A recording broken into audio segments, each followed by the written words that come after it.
इसके इर्द गिर्द रंग बिरंगी घेरदार फराकी पहने बहुत सारी परियां थीं। वो हैरानी से उन्हें देख रही थी। प्यारी लड़की, तुम्हारा नाम क्या है? फिरोजी फराक पहने एक परी मुस्कुराती हुई इसकी तरफ बढ़ी। मेरा नाम नूरिया है, मगर मैं यहाँ कैसे आई? इसने अपना नाम बताते हुए इस परी से पूछा। अरे वाह, तुम्हारी तरह तुम्हारा नाम भी बहुत प्यारा है। चलो मिलकर खेलते हैं। सुर्ख फराक पहने एक और परी उसकी तरफ बढ़ी। उसकी देखा देखी बाकी परियां भी इसके करीब आ गई। 7 साला नूरिया खुद को इस खूबसूरत वादी में देखकर बहुत हैरान थी। यहाँ चारों तरफ रंग बिरंगे फूल ही फूल थे। इसे भी परियों जैसा लिबास पहना दिया गया। अब वो भी उन परियों की तरह घेरदार सफेद रंग की फ्राक पहने हुए थी। इसकी दोनों कलाइयों में मोतिये के फूलों के गजरे भी आ चुके थे। नूरिया अब परियों से बिल्कुल भी नहीं डर रही थी। वो खुशी से झूम रही थी और सारी परियां भी इसे खुश देखकर हंस रही थी। खामोश हो जाओ सब, मलिका परी आ रही हैं। इनमें से एक परी ने बुलंद आवाज से सबको इत्तला दी और सारी परियां फौरन अदब से खड़ी हो गई। सफेद खूबसूरत घोड़ों की बग्घी चारों तरफ से फूलों से सजी हुई थी।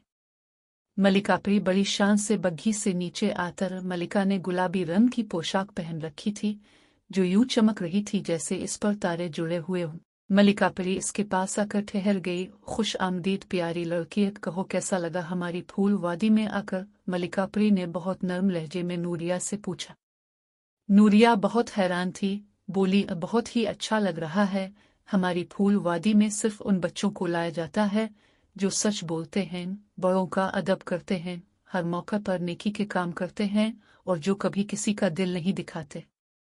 मगर ये सब आपको कैसे पता? वो पूछे बना ना रह सकी।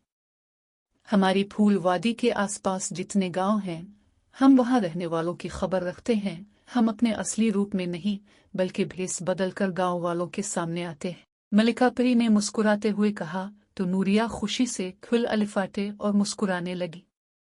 मलिका ने इशारा करके एक परी से इसके लिए बहुत सारे तोहफे मंगवाए।